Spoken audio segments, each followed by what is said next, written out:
Bonsoir. Nous allons voir le peuple de Dieu. Juste avant, prions. Alors, je dis bien une petite partie du peuple de Dieu. Prions. Notre Seigneur, notre Dieu, quel bonheur pour toutes ces personnes qui ont acheté une Bible de voir comment cette dernière est riche. Merci de continuer de nous éclairer, nous enrichir, afin que nous soyons forts en toi. Cet esprit, scelle les paroles dans nos cœurs, au nom de Jésus pour ta gloire éternelle. Amen. Je ne t'ai pas oublié, je t'ai bien dit que on verra donc la longueur des prières, mais ce ne sera pas pour aujourd'hui. Parce qu'il faut faire le peuple de Dieu, puis ensuite, demain, si Dieu nous prête vie, excuse-moi, je te demande de me pardonner, parce qu'il est important que tu comprennes. Depuis quelques jours, nous sommes coincés sur cette référence de 1 Roi 18, versets 36 à 38. Et je pourrais t'entretenir encore sans problème pendant au moins un mois juste sur ces versets-là. Eh oui, lorsqu'on est un lecteur acharné de la Bible, on est en mesure d'aller au fond des choses.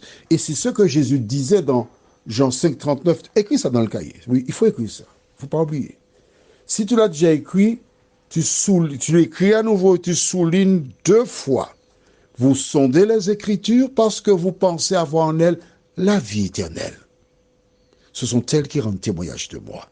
Quand tu lis un verset, il faut le lire plusieurs fois pour tirer un maximum de la référence.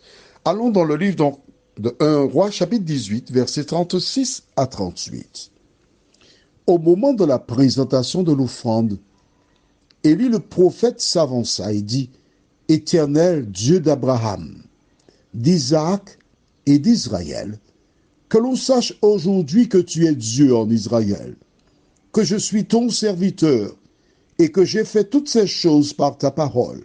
Réponds-moi, Éternel, réponds-moi, afin que ce peuple, tu as vu le mot peuple, reconnaisse que c'est toi, Éternel, qui es Dieu, et que c'est toi qui ramènes leur cœur. » Et le feu de l'Éternel tomba, et il consuma l'holocauste, le bois, les pierres et la terre, et il absorba l'eau qui était dans le fossé.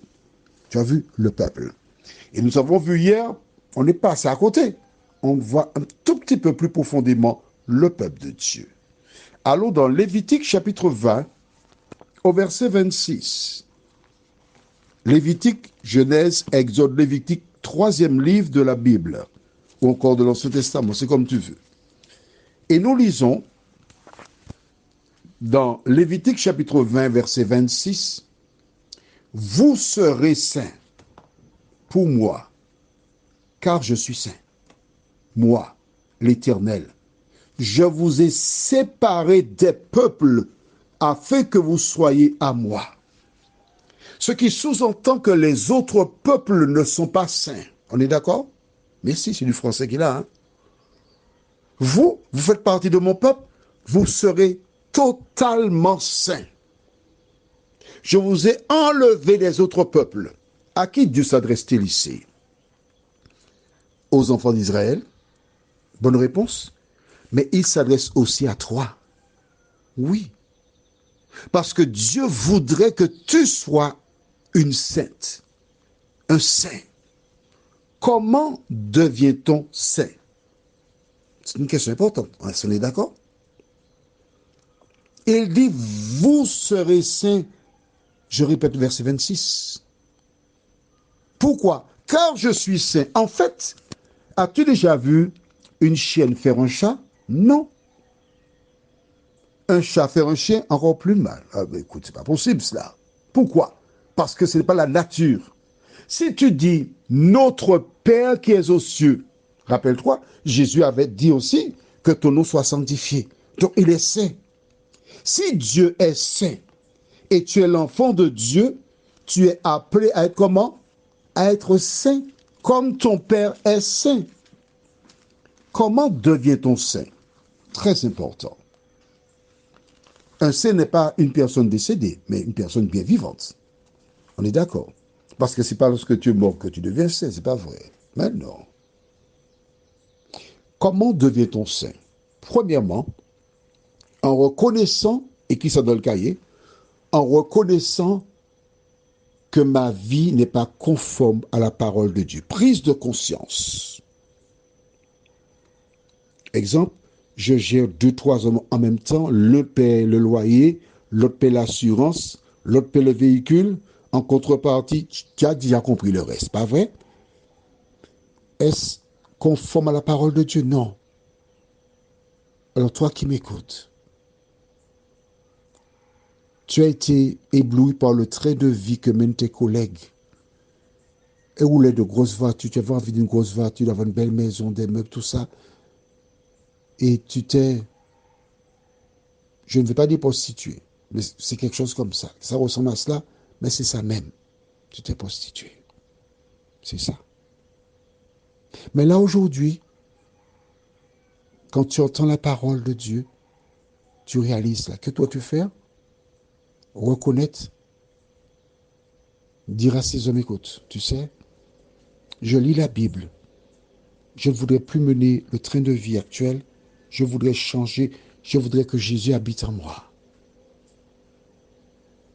Alors nous allons mettre un thème à notre relation. Parce que je veux être sauvé. Et quand tu as fait cela, si tu as blessé des personnes, tu leur demandes pardon. Et quand tu as fini de faire toutes les démarches auprès des personnes, tu demandes pardon à Dieu. Tu te repens. Et que fais-tu? Tu fais la volonté de Dieu. Qu'est-ce que c'est? On va dans Apocalypse 14, verset 12. La Bible déclare: c'est ici la persévérance des saints qui gardent les commandements de Dieu et qui ont la foi de Jésus. Alors, écris ça, hein? Souligne ça, hein? Mais retiens cela aussi. Hein? Les saints sont ceux qui font quoi? Qui gardent les commandements de Dieu. Attention. Il ne suffit pas de garder les commandements de Dieu et dire je suis saint. C'est pas vrai du tout. Le saint, c'est la personne qui d'abord a accepté Jésus comme sauveur personnel, qui s'est repenti de ses péchés et qui s'est engagé à ne plus pécher. Mais tu as bien vu, qui gardent les commandements de Dieu et qui ont la foi de Jésus. Lors de l'avènement, quand le Seigneur reviendra chercher ses enfants, de nombreuses personnes vont pleurer amèrement. Je ne voudrais pas que tu fasses partie de ces gens-là. Allons dans Matthieu 7, verset 21, jusqu'au verset 23. Ceux qui me disent « Seigneur, Seigneur », n'entreront pas tous dans le royaume des cieux, mais seulement celui qui fait la volonté de mon Père qui est dans les cieux. Donc, la volonté du Père qui a été donnée antérieurement avant la venue de Jésus sur terre. Est-ce que tu es d'accord avec moi? Est-ce que c'est ce que tu as compris? Bien, continuons, verset 22. Plusieurs me diront ce jour-là, Seigneur, Seigneur, n'avons-nous pas prophétisé par ton nom? N'avons-nous pas chassé des démons par ton nom? Et n'avons-nous pas fait beaucoup de miracles par ton nom? Alors je leur dirai ouvertement, je ne vous ai jamais connu. Retirez-vous de moi, vous qui commettez l'iniquité. Ah, un nouveau mot, iniquité.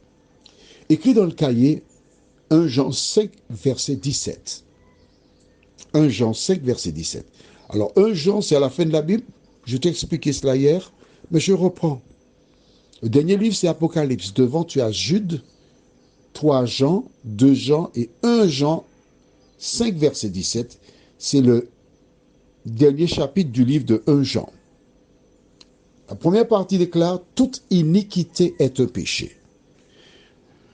Nous avons déjà vu 1 Jean 3, 4 dit « Quiconque pêche transgresse, iniquité est un péché » et le péché, c'est la transgression de la loi. Donc, ce verset se lit ainsi. Alors, je leur dirai ouvertement, je ne vous ai jamais connu, retirez-vous de moi, vous qui commettez l'iniquité, ou encore vous qui commettez le péché, ou encore vous qui transgressez la loi. Ces personnes seront perdues. Je t'apporterai une précision demain encore. Prions. Notre Seigneur et notre Dieu, merci parce que nous avons découvert qui fait partie du peuple de Dieu. Ce ne sont pas ceux qui disent Seigneur, Seigneur et qui mentionnent le nom de Jésus. Merci de nous aider, oh Dieu, à relire à tête reposée toutes ces références et à les appliquer dans nos vies. Nous t'en prions au nom de Jésus et pour ta gloire éternelle. Amen. Je te souhaite une bonne nuit sous le regard de Dieu.